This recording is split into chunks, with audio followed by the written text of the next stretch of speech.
राधे राधे भक्तों, श्यामा श्याम कुंज बिहारी श्री हरिदास। मैं नीतू शर्मा आप लोगों का हरी चर्चा पर बहुत बहुत स्वागत करती हूँ। प्यारे भक्तों, क्या आप वृंदावन में राधा रमन मंदिर में गए हैं? और अगर गए हैं तो क्या आप राधा रमन जी के प्राकट्य से जुड़ी कहानी जानते हैं? बस इसी से जुड़ी एक प्रचलित कहानी लेके आई हूँ। वीडियो के अंत तक जुड़े रहिएगा। भक्तों, आपने सोशल मीडिया पर भी और वैसे भी राधा रमन जी के मंदिर में भी जाकर राधा रमन जी के दर्शन करे होंगे। कितने मनभावन दर्शन होते हैं। उनके हाथ पैर इतने कोमल होते हैं। एक छोटा सा 12 उंगल जितना उनका विग्रह है और इतना प्यारा, इतना मनभावन उनका श्रृंगार किया जाता है कि बस दिल को छू लेता है। तो उनका प्राकट्य कैसे हुआ होगा? और मैं आपको एक और बात बताती हूँ कि राधा रमन जी का जो विग्रह है वो इतना कोमल है कि उनके हाथ छोटे छोटे इतने कोमल है कि उनके हाथ में अगर हम बंसी पकड़ा देते हैं, वहाँ के गोस्वामी जी जब उनका श्रृंगार करते हैं, उनके हाथों में अगर कोमल कोमल हाथों में बंसी पकड़ाते हैं तो वो बंसी भी फिसल कर नीचे गिर जाती है। और यह भी डर रहता है कि अगर उनके हाथ में कोई भारी बंसी पकड़ा दी या भारी उनका श्रृंगार कर दिया तो कहीं उनका छोटा सा विग्रह गिर ना जाए। एक इतना छोटा सा उनका विग्रह है, इतने मनभावन उनके दर्शन होते हैं। अब सोचने वाली बात यह है कि उनका प्राकट्य कैसे हुआ होगा। जैसा कि आप जानते भी हो, आपने उनको सोशल मीडिया पे भी देखा हो, मंदिर में भी जाके दर्शन करे हो कि उनका रंग जो है वो काला है और बिल्कुल शालिग्राम जी की जो पत्थर होता है उन्हीं के बिल्कुल मैच खाता हुआ उनका रंग है। तो एक बार की बात है, एक बार वृंदावन के एक गोस्वामी जी हुआ करते थे जिनका नाम था गोपाल भट्ट जी, जो कि एक बार नेपाल में स्थित गंडकी नदी की तरफ गए। वहां से वो 12 बटिया जो है शालिग्राम जी की उठा लाए और आकर उनकी वृंदावन में स्थापना कर दी और बड़े ही दिल से, बड़े ही भक्ति भावना से उनकी सेवा करने लगे। अब एक बार क्या हुआ कि वृंदावन में एक राजा आए। जितने भी वृंदावन के मंदिर हैं वहां पर दर्शन के लिए, तो उन राजा के मन में एक बात आई कि मैं वृंदावन के जितने भी मंदिर हैं, जितने भी वहां पे विग्रह हैं, उन सबके मैं जो है वस्त्र बनवा दूं।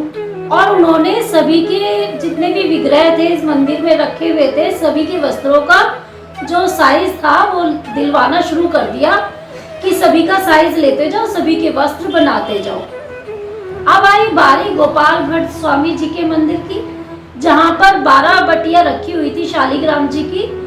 अब राजा ने हंसते हुए कहा, गोपाल भट्ट जी, आपको तो वस्त्र की क्या जरूरत है, सारे विग्रहों के लिए तो मैं वस्त्र बनवा रहा हूँ।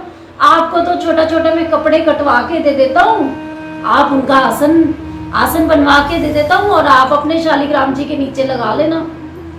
अब ये बात गोपाल भट्ट स्वामी जी के दिल को लग गई कि सभी के विग्रह के हाथ पैर है, इतने सुंदर सुंदर उन्हें वस्त्र धारण कराए जाते हैं, तो मेरे शालिग्राम जी के हाथ पैर क्यों नहीं है, उनके लिए वस्त्र क्यों नहीं है, मैं भी उनका श्रृंगार करना चाहता हूँ। बस तो उन्होंने जिद पकड़ ली। अब भक्त के मन में एक भाव आने की देर थी।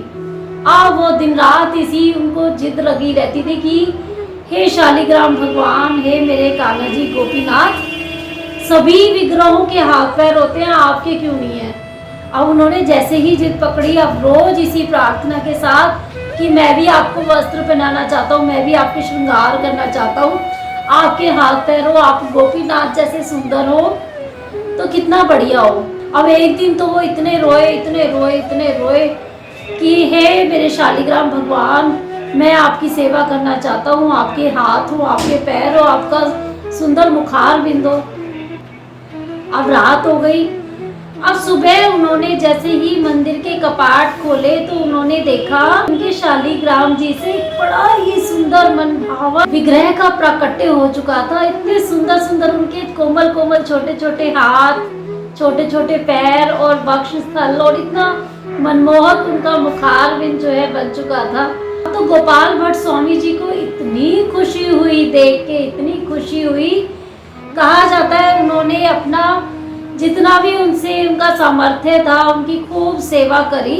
शालिग्राम जी से जब राधा रमन जी का प्राकट्य हुआ तो राधा रमन जी ने यह कहा कि हे गोपाल भट्ट स्वामी जी, देखिए मेरा जो चेहरा है, जैसा कि आपने मेरा पूजन किया था, मेरा मुखारबिंद जो है वो गोविंद के समान जैसा आपने चाहा था, और मेरा वक्ष स्थल जो है वो गोपीनाथ के समान, और मेरे जो चरण है वो मदन मोहन के समान है।